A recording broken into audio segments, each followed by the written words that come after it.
Peaky blinders one of my favourite TV show. Last season almost ending అన్నారు 2022లోని. Final episode కూడా బాగుంది and ఆ season కూడా కొంచెం డిఫరెంట్గా కంటిన్యూ అయ్యేసరికి ప్రాపర్ ఎండింగ్ ఫీలింగ్ రాలేదు, కానీ నాకైతే లాస్ట్ సీజన్ నచ్చింది. కానీ ప్రాపర్ ఎండింగ్తో ఇంకొక ఫిలిం రాబోతుంది అనగానే కాస్త ఎక్సైట్ అయ్యాను. ఇనిషియల్గా వాళ్ళు థియేటర్స్లో కూడా రిలీజ్ చేయడానికి ప్లాన్ చేస్తున్నట్టు కూడా చాలా బిల్డప్ ఇచ్చారు. అప్పటి నుంచి షూటింగ్ చేస్తున్నాం, స్క్రిప్ట్ డెవలప్ చేస్తున్నాం అంటే. సో ఫైనల్గా నెట్ఫ్లిక్స్లోనే రిలీజ్ అనగానే నాకు అర్థమైపోయింది నెట్ఫ్లిక్స్లో మాత్రమే చూడాలని చెప్పి. బట్ దురంధర్ 2 హైప్ వల్ల నేనైతే టైంకి చూడలేకపోయాను అండ్ నాకు కూడా టైం ఎక్కువగా దొరకట్లేదు. నిన్న ఈవినింగ్ కూడా చూద్దాం అనుకున్నాను, మిస్ అయిపోయాను. సో మొత్తానికి వాళ్ళు చూడడం జరిగింది. సో చూసిన తర్వాత పీకీ బ్లైండర్స్ వెబ్ సిరీస్ ఫ్యాన్స్కి ఈ ఫిలిం ఎంతవరకు సాటిస్ఫాక్షన్ ఇస్తుంది అండ్ ఫిలిం లవర్స్కి దాంతోపాటు రెగ్యులర్ ఆడియన్స్కి కూడా మెప్పిస్తుందా, అండ్ ఆ షో అసలు ఇష్టం లేని వాళ్ళు కూడా ఈ ఫిలింని చూడొచ్చా, అసలు ఆ షో చూడకుండా అయితే మాత్రం ఈ ఫిలిం చూసి వేస్టే. ఎమోషన్స్ మొత్తం అంతా కూడా ఆ షో నుండి, క్యారెక్టర్స్ నుండి, వాళ్ళ జర్నీ నుండే మొత్తం అంతా కూడా డిపెండ్ అయి ఉంటుంది. కాబట్టి ఫిలిం చూస్తున్నప్పుడు ఆ స్టార్టింగ్ సీన్స్ కానీ, మిడిల్ యాక్ట్ సీన్స్ కానీ ఇవన్నీ కూడా టామీ షెల్బీ క్యారెక్టర్ ఆర్క్ అయితే మాత్రం మంచి జస్టిఫికేషన్ అయితే మాత్రం ట్రిబ్యూట్ ద్వారా ఇవ్వబోతున్నారు.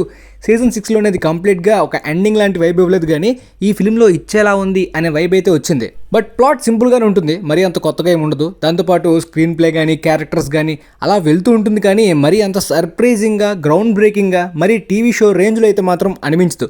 రొటీన్ ట్రూప్స్ కనిపిస్తాయి అండ్ పొటెన్షియల్ ఉన్న మూమెంట్స్ కూడా కనిపిస్తాయి. ఆ పొటెన్షియల్ని ఇంకాస్త బెటర్గా కూడా వాడుకోవచ్చు.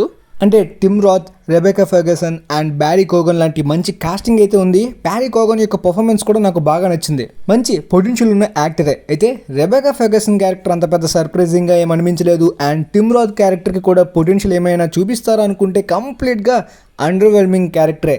అఫ్ కోర్స్ టీవీ షో అంటే ఎక్కువ డ్యూరేషన్ తోటి ఎక్కువ కంటిన్యూషన్ ఉంటుంది కాబట్టి టాప్ క్యారెక్టర్స్ ఉండేవి అని అనిపించవచ్చు, కానీ ఫిలింలోని మినిమం 2 అవర్స్లో పెట్టాల్సిన అటెంప్ట్ కూడా కనీసం కూడా లేదు.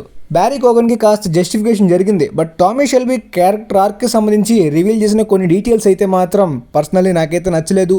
ఈవెన్ పీకీ బ్లైండర్ షో ఫ్యాన్స్కి కూడా నచ్చకపోవచ్చు. మరి ఆ డిసిషన్ ఎందుకు తీసుకున్నారో నాకైతే ప్రాపర్గా అర్థం కాలేదు, కానీ నిజంగా అది పాయింట్లెస్, బాగా లేజీ రేటింగ్లో అనిపించింది. అంటే అఫ్ కోర్స్ ఫ్యాన్ సర్వీస్ తోటి ఒక ఫైనల్ ట్రిబ్యూట్ లాగా కూడా ఇచ్చేసినా కూడా అది సింపుల్ ఎఫర్ట్స్ పెట్టకపోయినా సరే సాటిస్ఫై చేసి ఉండేది. బట్ ఇది మాత్రం వెరీ వెరీ రాంగ్ అండ్ ఇప్పటిదాకా షో చూసిన వాళ్ళందరికీ కూడా అన్కన్విన్సింగ్గా ఉంటుంది ఆ పాయింట్. దాంతోపాటు విలన్కి సంబంధించిన ఒక మూమెంట్ కూడా ఉంటుంది.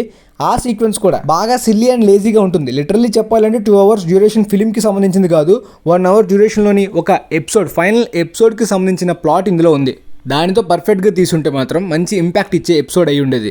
ఫిలిం పరంగా కూడా స్ట్రాంగ్ పొటెన్షియల్ ఉంది. కొన్ని సీన్స్ చాలా బాగా పండాయి, కొన్ని మూమెంట్స్ అయితే మాత్రం బాగా నచ్చుతాయి కూడా. కాకపోతే ప్రాపర్ జస్టిఫికేషన్ జరగకపోవడంతో పాటు ఆ లాస్ట్ సీజన్ని అలా ఉంచేసి ఉంటే ఆ ఇంపాక్ట్ అలానే ఉండిపోయేది. ఏదో ఎండ్ చేయాలి ఆర్క్ని అన్నట్టు ఫోర్స్డ్గా ఈ ఫిలింని తీసిన ఫీలింగ్ అయితే వచ్చింది. కాబట్టి పీకీ బ్లైండర్స్ ఫ్యాన్స్కి కూడా చూడండి అనేలాగా రికమెండ్ చేసేలాంటి ఫీలింగ్ అయితే నాకు రాలేదు.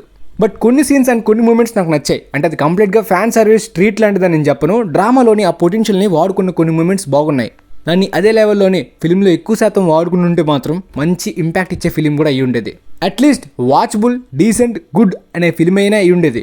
సో ఫైనల్గా నాకైతే యావరేజ్ అనే రేంజ్ మాత్రమే అనిపించింది. సో మరి మీరు కూడా చూస్తే మీకు ఎలా అనిపించిందో కింద కమెంట్ సెక్షన్లో తెలియజేయండి. అండ్ నా రివ్యూ మీకైతే క్లియర్గా అర్థమైంది అనుకుంటున్నాను. And thanks for watching guys.